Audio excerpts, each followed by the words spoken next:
स्वागत है दोस्तों आपके अपने यूट्यूब चैनल एसके एडुकेयर में। तो आज की इस वीडियो में हम बात करने वाले हैं हिंदी साहित्य इतिहास दर्शन, जो कि हमारे यूनिट 2 है।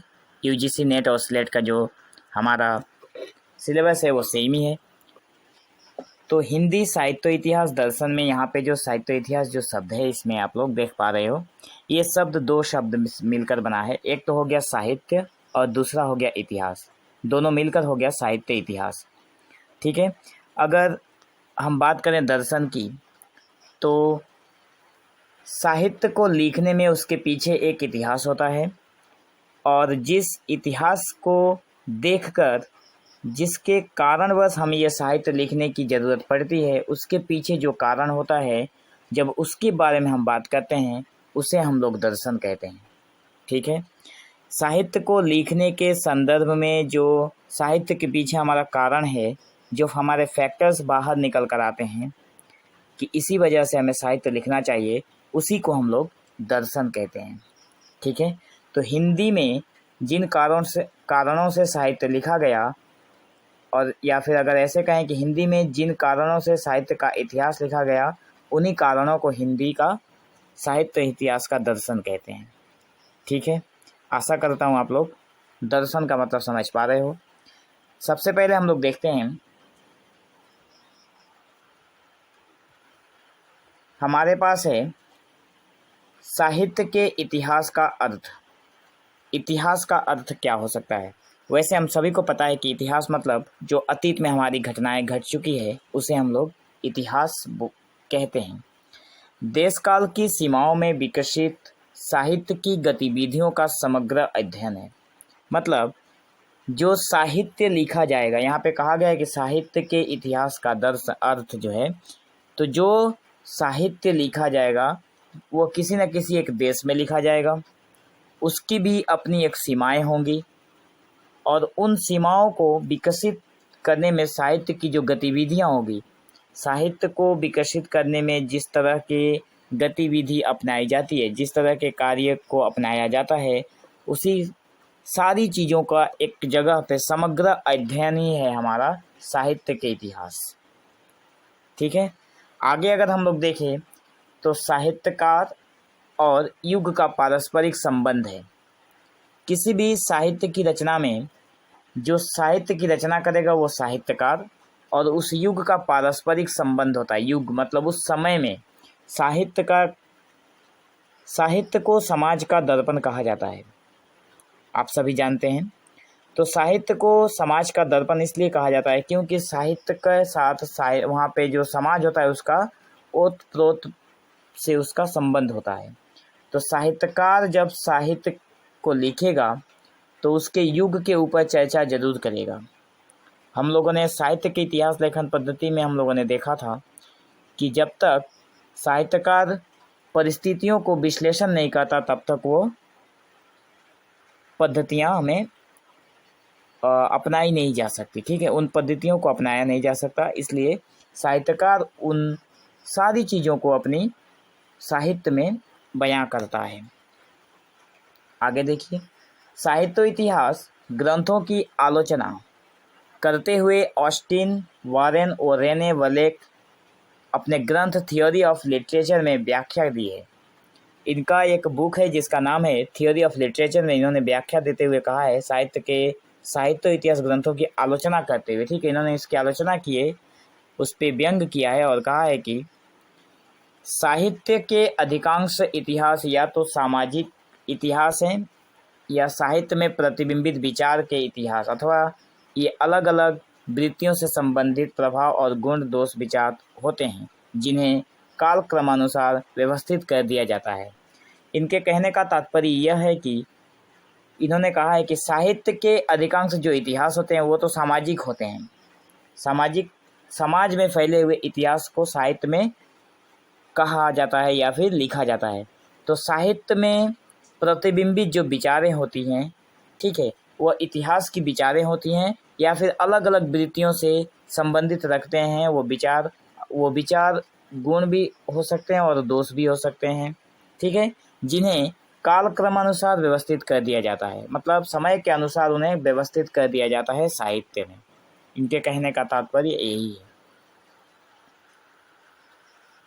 साहित्य के अगर आगे हम लोग देखें तो हम लोगों को मिलेगा कि साहित्य के इतिहास में परिवेश से अनुसृत भाव, विचार, बिंब और प्रतीक लेखक की दृष्टि से आने वाले ऐसे आने चाहिए जिसमें इतिहास पाठकों को वर्णित काल, परिवेश और साहित्य सर्जना में रमा सके। मतलब कहा गया है कि इतिहास का जो साहित्य है उसमें भाव, विचार, उसमें लेखक की जो दृष्टि है, लेखक के जो भाव हैं, लेखक के जो विचार हैं, उसको इस तरह से रखा जाए कि जब उस इतिहास को कोई पाठक पढ़ेगा, उसके काल परिवेश को जब कोई पढ़ेगा तो उसमें ऐसे रम जाए जैसे कवि उसमें उसको उसके साहित्य के अंदर उस पाठक का मन पूरा बैठ जाए और उसका मन उसमें लग जाए, साहित्य को छोड़ के जाने का उसका मन ना करे।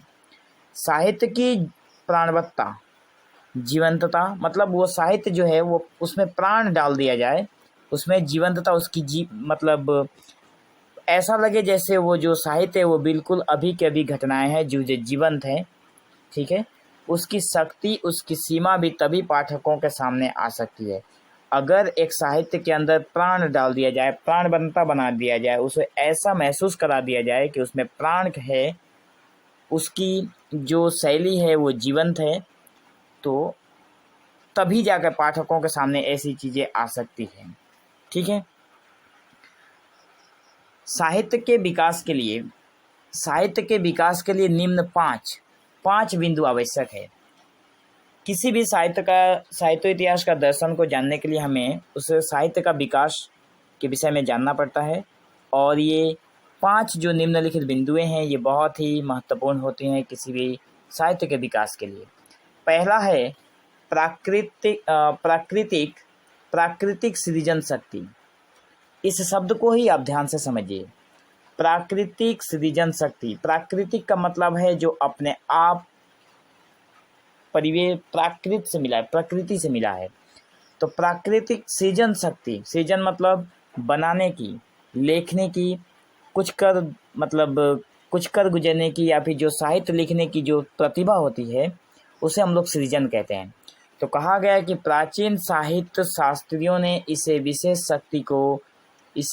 शक्ति को प्रतिभा, सृजन क्षमता, कल्पना शक्ति, सहानुभूति आदि नामों से पुकारा है। मतलब प्राचीन जो साहित्य शास्त्री हुए उन्होंने प्रतिभा को, सृजन क्षमता को, कल्पना शक्ति को, मतलब कोई भी व्यक्ति जब जन्म लेता है तो ये सारी चीज़ें मतलब उसमें प्राकृतिक रूप से विराजमान रहती है।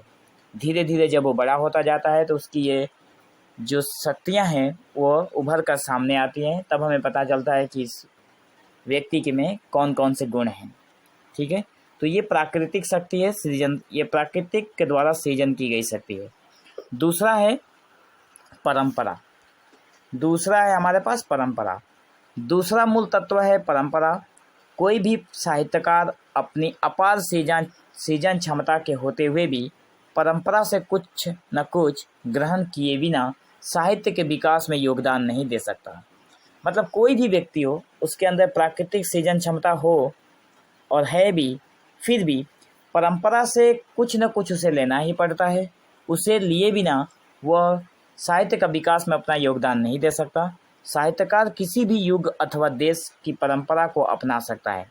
जो साहित्यकार है वो किसी भी देश की, ठीक है, सिर्फ भारत के संपर्क में ये बातें नहीं कही जा रही है, किसी भी देश की परंपरा को वो अपना सकता है या फिर किसी भी युग की परंपरा को अपनाकर अपने साहित्य का सृजन कर सकता है। तीसरा नंबर है वातावरण। वातावरण, परिवेश जो है ये बहुत ही इम्पोर्टेंट फैक्टर है। ये बहुत ही इम्पोर्टेंट फैक्टर है। साहित्य की दृष्टि से साहित्य के 4 पक्ष निर्धारित हैं। वातावरण के, साहित्य की दृष्टि से हमारे पास वातावरण के 4 पक्ष निर्धारित हैं। पहला है युग विशेष की सामान्य परिस्थितियाँ। जिस युग में साहित्य लिखा जाए उसकी सामान्य परिस्थितियाँ क्या है। दूसरा है साहित्यकार की विशेष परिस्थितियाँ।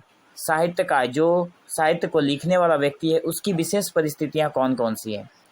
तीसरा है साहित्यकार के आश्रयदाताओं या पाठकों की रुचि और प्रकृति। साहित्यकार जिस साहित्य को लिखने जा रहा है उसको जो पाठक पढ़ेंगे, उसको जो व्यक्ति पढ़ेंगे, उनमें उस चीज़ों की रुचि होगी या नहीं, उसकी भी मतलब ध्यान में रखते हुए इन सारी चीज़ों का वर्णन किया जाता है।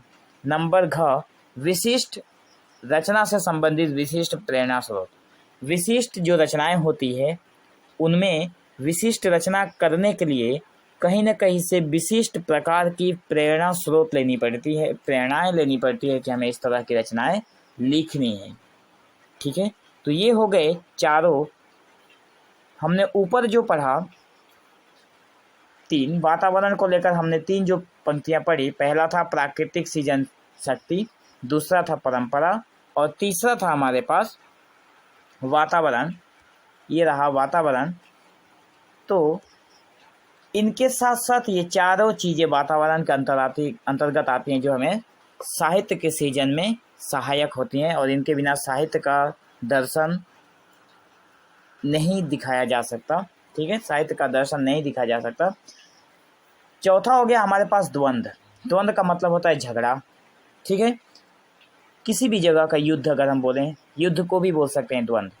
द्वंद्व दो वस्तुओं के पारस्परिक आकर्षण और प्रतिकर्षण के कारण होता है। मतलब दो वस्तुओं से द्वंद्व होता है।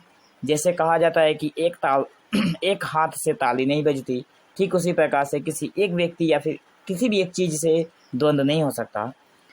द्वंद्व भौतिक, सामाजिक, राजनीतिक, सांस्कृतिक या मानसिक किसी भी प्रकार की हो सकता है। द्वंद्व जो है वो किसी भी प्रकार का हो सकता है। जैसे सामाजिक द्वंद्व हो सकता है, भौतिक द्वंद्व हो सकता है, राजनीतिक द्वंद्व हो सकता है, या फिर सामाजिक सांस्कृतिक द्वंद्व या फिर मानसिक द्वंद्व हो सकता है। किसी भी प्रकार का द्वंद्व हो सकता है। द्वंद्व जितना तेज होगा, साहित्य के विकास की परंपरा उतनी ही तेज होगी। द्वंद्व जितना तेज होगा, द्वंद्व में जितनी तीव्रता होगी, साहित्य के विकास में, उसकी परंपरा में, उसकी विकास की परंपरा में उतनी ही तेज होगी या फिर तीव्रता होगी। विकास के क्षेत्र में सृजन शक्ति द्वंद्व से प्रेरित होकर सक्रिय होती है। विकास के क्षेत्र में जो सृजन शक्ति होती है वो द्वंद्व से ही प्रेरित होती है। द्वंद्व होगा तो सृजन शक्ति प्रेरित होगी, और सृजन शक्ति प्रेरित होगी तो फिर वो सक्रिय रूप से होगी, और किसी भी चीज़ में सक्रिय रूप से भाग लेना है, फिर सक्रिय कार्य को करना हमें सफल बनाता है। ठीक है, नंबर चौथा था, और ये रहा पांचवा नंबर, जिसको हम लोग बोलते हैं संतुलन। संतुलन मतलब, संतुलन को आप लोग इस तरह से समझ सकते हैं कि यह द्वंद्व की ही चरम परिणति का सूचक है। मतलब द्वंद्व का अंतिम समय। जैसे मान लीजिए अगर दो चीज़ों के बीच, दो चुंबक के बीच अगर द्वंद्व होता है, या फिर दो देशों के बीच अगर द्वंद्व होता है, लड़ाई होता है, तो कभी न कभी उसका संतुलन होगा, कभी न कभी वो लड़ाई रुकेगी और उसके बीच संतुलन आएगी। लड़ाइयों में संतुलन मतलब ठहराव आएगा। तो लक्ष्य की पूर्ति होने पर द्वंद्व स्वतः समाप्त हो जाता है। जैसे ही लक्ष्य की पूर्ति हो जाएगी, दोनों के बीच जो द्वंद्व चल रहा होता है वो समाप्त हो जाता है। इसे संतुलन नाम दिया गया है, या फिर इसे ही संतुलन कहा गया है। जब द्वंद्व खत्म तब संतुलन आएगा, तब ठहराव आएगा, और इसी को हम लोग संतुलन कहते हैं। तो अंत में हम लोग यही देख पाएंगे कि इन्हीं पांचों तत्वों को ध्यान में रखकर साहित्य इतिहास का दर्शन लिखा जाता है। अतः इन पांचों ऊपर जो हम लोगों ने पांचों देखा, प्राकृतिक सृजन क्षमता, उसके बाद हम लोगों ने देखा वातावरण, उसके बाद था हमारे पास और एक पॉइंट था जिसका नाम है परंपरा, उसके बाद वातावरण, उसके बाद द्वंद्व और अंत में संतुलन। तो इन सब को देखकर हम लोग यही कहते हैं कि अतः यह स्पष्ट है कि साहित्यकार की जो कृति होती है वो मूल्यांकन युगीन प्रवृत्तियों के संदर्भ में करता है। जो साहित्यकार होता है वो अपने साहित्य का मूल्यांकन प्रवृत्तियों के आधार पर करता है। प्रवृत्ति का मतलब झुकाव का होता है, लगन का होता है। ठीक है, प्रवृत्तियों के आधार पर करता है, और आलोचना में मूल्यांकन पर बल देते हैं। आलोचना जब किया जाता है तो मूल्यांकन पर बल दिया जाता है। और इतिहास में जब इतिहास के बारे में हम लोग चर्चा करते हैं तो साहित्य के विश्लेषण के ऊपर हम लोग ज़्यादा बल देते हैं। अतः यही हिंदी साहित्य के इतिहास का दर्शन है। ठीक है, तो आशा करता हूँ आप लोगों को ये हिंदी साहित्य के इतिहास का दर्शन जो टॉपिक है ये आप लोगों को समझ में आया होगा। अगर आप लोगों को कोई भी डाउट हो तो आप लोग इस वीडियो को आप लोग दोबारा देखिए, और अगर आप लोगों को कुछ पूछना हो तो आप लोग कमेंट सेक्शन में पूछ सकते हैं। सो मिलते हैं हमारे अगले वीडियो में। So thank you for watching this video. Have an awesome day. और एक बात मैं आप लोगों को बताना भूल गया, अगर आप लोगों को अपने यूजीसी नेट, स्लेट, असम, कोई भी स्लेट है, किसी भी स्टेट का स्लेट है, अगर आप लोगों को स्लेट या फिर यूजीसी नेट के सिलेबस के अकॉर्डिंग आप लोगों को अगर क्लासेस चाहिए तो आप लोग डिस्क्रिप्शन में या फिर चैनल के प्लेलिस्ट में जाकर आप लोग प्लेलिस्ट को देख सकते हैं। ठीक है। So thank you for watching this video. Have an awesome day.